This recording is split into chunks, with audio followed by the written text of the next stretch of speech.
उत्तराखंड का एक सच्चा नागरिक हूँ। हम लोगों ने लंबे समय से अपनी इस पुलिस भर्ती के लिए आयु सीमा बढ़ाने के लिए लंबा संघर्ष किया है। और आज हमारे हाथ जो निराशा लगी है उस निराशा से आहत होकर मैं संकल्प लेता हूँ कि उत्तराखंड सरकार यदि हमारी मांग को 8 नवंबर 2024 पूरा नहीं करती है हमारे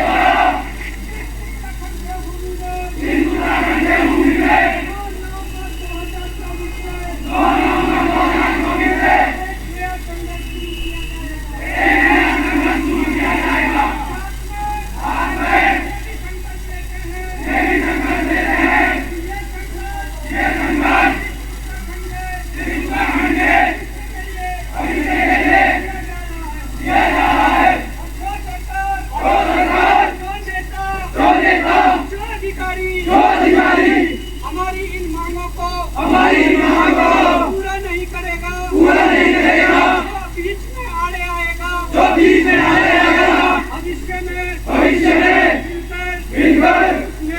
उस नेता अधिकारी सरकार के विरुद्ध जाकर काम किया जाएगा। भारत माता की जय उत्तराखंड।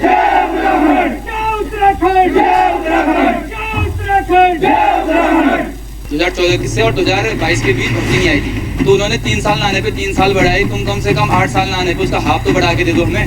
मतलब उनकी नज़रों में उत्तराखंड का 24, 25, 22 साल वाला लड़का मतलब वृद्ध हो चुका है। सिर्फ अलग हुए नाम को हिमाचल और उत्तराखंड एक ही है। तो वहाँ जब अगर 26 साल में युवा भर्ती हो सकता है तो उत्तराखंड में भर्ती 26 साल में क्यों नहीं हो सकता। तो इस बीच भूख हड़ताल के बाद जो हमारी प्रोग्रेस हुई, जो चीज़ें भी हुई, हम सीएम से भी मिले थे, मुख्यमंत्री धामी जी से भी मिले थे। उन्होंने बबुली जी को कहा था कि जहाँ जहाँ उम्र सीमा बढ़ी है तो आप भी इसके बेस पे उत्तराखंड में भी बढ़ाओ। तो बस शायद फाइल पुलिस मुख्यालय तक पहुँची, जो भी पहुँची। फिर हमें परसों हम यहाँ पुलिस महानिदेशक अभिनव कुमार सर से मिले, हम 4-5 लोग। तो उन्होंने कहा कि हम 2-3 साल इसमें देखते हैं कि यूपी के तर्ज पे हम कर देंगे। हिमाचल प्रदेश वहाँ पे जो भर्ती आई है, उन्होंने वहाँ 18 से 26 साल युवाओं को मौका दिया है। 18 से 26 साल वहाँ करी है एज, वहाँ पहले ही संशोधन होकर 25 साल तो हो ही चुकी है। 1 साल उन्होंने फिर से देखिए आप, 25 साल तो पहले से है सामान्य वर्ग में 18 से 25, और 1 2 साल सिर्फ भर्ती नहीं आती है, और 1 साल को उन्होंने फिर से वेटेज दे दिया है, 26 साल कर दिया है। और शायद हिमाचल और उत्तराखंड में आपके और हमारे हिसाब से भी शायद मेरे को लग रहा है कोई प्राकृतिक जो हमारा भौगोलिक वो है, तो कोई वो निसार पहाड़ी है, हमारा एक ही है। हम सिर्फ अलग हुए नाम को हिमाचल और उत्तराखंड एक ही है। तो वहाँ जब अगर 26 साल में युवा भर्ती हो सकता है तो उत्तराखंड में भर्ती 26 साल में क्यों नहीं हो सकता है। तो सबसे पहली मांग तो यही है कि पहले तो 28 हो, और न हो तो कम से कम 4-5 साल का वेटेज तो दो हमें, कम से कम 26 तो कर दो।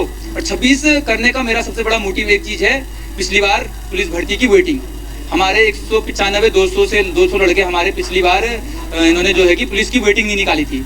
वो लड़के भी अब कहीं ना कहीं ओवर एज हो चुके हैं, जिनकी एज की पिछली बार कितनी थी, वो 23 साल मतलब कुछ ही बची थी, वो भर्ती हो गए थे। और कुछ नहीं, हाँ 23 करा था कोरोना के चक्कर में, और वो भर्ती हो गए थे। उसमें से कई लड़के वेटिंग में रह गए, तो वो लड़के अब ओवर एज मतलब 25 प्लस के हो चुके हैं, क्योंकि 23 और 3 26, तो अब हो गई है 22। जी वो भी निकल गई, ये भी निकल गई। इन्होंने पहले 23 या 22 कर दी, तो कहीं ना कहीं 4 साल बढ़ेगी, तो 26 में उन लड़कों को तो मौका मिल जाएगा, अंदर से संतुष्टि तो मिलेगी। यहाँ बाहर हुए, यहाँ दोबारा हमें हिम्मत, हम निकालेंगे भर्ती। उत्तराखंड के रोजगार बेरोजगारी हुआ है, ठीक है। अन्य जो उनके लोग हैं, जो ठेकेदार हैं, ये हैं लड़के हैं छोटे, इनको फोन लेके ये आ सकते हैं, यहाँ पे वीडियो बना सकते हैं, सब कुछ कर सकते हैं। इनके पास ठेकेदारों के लिए टाइम है, हमारे मुख्यमंत्री धामी जी के पास, लेकिन हम जैसे बेरोजगार लोगों के पास इनके लिए टाइम नहीं है। धामी जी ने, इससे पहले हम मिले थे, हमारी जब जनता दरबार में उनसे बात हुई थी, तो धामी जी ने हमें आश्वासन दिया था कि अगर और राज्यों में अगर एज बढ़ी होगी तो हम यहाँ भी बढ़ाएंगे। ठीक है, हम लोग खुश हो गए। उन्होंने कहा ठीक है, हाथ रख कंधे पे, बोले कि ठीक है बढ़ जाएगी तुम्हारी भी एज। हम खुश हो गए। उसके बाद आके देखे कि जनरल की जो एज है 22 साल है, 22 साल में हमारा युवा कुछ कर नहीं सकता है। गई थी और उसके बाद सीधे जो 21 में भर्ती आई है और 21 में भी हमने आयु सीमा बढ़ाने की मांग की और हम खुद, मैं व्यक्तिगत रूप से खुद सीएम से मिला था, हमारा डेलीगेशन मिला था। सीएम ने कहा कि नेक्स्ट भर्ती जो आएगी, उस समय डीजीपी अशोक कुमार जी हुआ करते थे, उन्होंने कहा कि नेक्स्ट भर्ती जो आएगी उसमें हम आयु सीमा बढ़ाएंगे। तो हम ये चाहते हैं कि कम से कम इतनी आयु बढ़े कि जो 14 के बाद 21 में जो भर्ती आई और जो ना तो 14 में फॉर्म भर पाया, जो ना 21 में फॉर्म भर पाया, ऐसे युवा उस भर्ती में सम्मिलित हो जाएं। कम से कम इतनी तो एज बढ़ जाएंगे। उसके लिए ये संघर्ष जारी है और इसके लिए हमारे प्रदेश उपाध्यक्ष भाई राम कंडवाल जी ने 13 दिन का अनशन भी किया था। उसके बाद आश्वासन मिला था कि हम इस पे कार्रवाई करेंगे और आयु सीमा बढ़ाएंगे। आज तक दुर्भाग्य है कि मुख्यमंत्री के आश्वासन के बाद भी, मुख्यमंत्री से डेलीगेशन मिला और उसके बाद भी आज तक आयु सीमा नहीं बढ़ी। ये तो सरकार की नाकामी है। जब 24 वर्षों से इस प्रदेश को चलाया जा रहा है तो सरकार की नाकामी है कि तुम ठेकेदारी बेस पे यहाँ के युवाओं से काम करवा रहे हो। अभी तक देखो, सुनने में ये तक आ रहा है कि अडानी अब यूपीसीएल को भी खरीदने वाला है।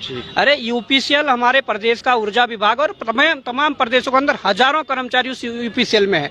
अगर तुम उसे ही अडानी को बेच दोगे तो हमारा युवा कहाँ जाएगा, उसका रोजगार कहाँ जाएगा? नहीं तो मैं ये कहना चाहता हूँ कि इस प्रदेश को चलाने के लिए इस प्रदेश के अंदर बहुत सी अपार संभावनाएं हैं। वो रोजगार की संभावनाएं हो सकती है, रोजगार के माध्यम से पर्यटन हो या तमाम प्रकार की और भी चीजें हैं, तो उसके माध्यम से भी युवाओं को रोजगार दिया जा सकता है। परंतु इस प्रदेश को सशक्त बनाने के लिए, इस प्रदेश की सुरक्षा की दृष्टि को देखते हुए, इस प्रदेश में पुलिस जो हमारी है उनकी वृद्धि होना जरूरी है। क्योंकि जिस प्रकार से अभी लेटेस्ट 2 भर्तियां लगातार निकली और 2000 पद अभी निकले हैं, तो मैं समझ सकता हूं कि पुलिस की कितनी कमी इस प्रदेश में है और वो कमी पूरी करें, परंतु उन सब सक्षम युवाओं से। देखिए, अगर आपने मानक रखे हैं फिजिकल में, तो ऐसा तो नहीं है कि 22 साल का ही युवा उसे पूरा करेगा, 19 साल का युवा पूरा करेगा। अगर उस मानक को 28 से 30 साल का युवा भी पूरा कर रहा है तो वो सक्षम है। वो मैं वही कहना चाहता हूँ कि इस मांग को त्वरित कार्रवाई करते हुए सरकार इसका संज्ञान ले और इस पर कार्रवाई करे, अन्यथा राज्य स्थापना दिवस के दिन कुछ और नजारा देखने को मिले।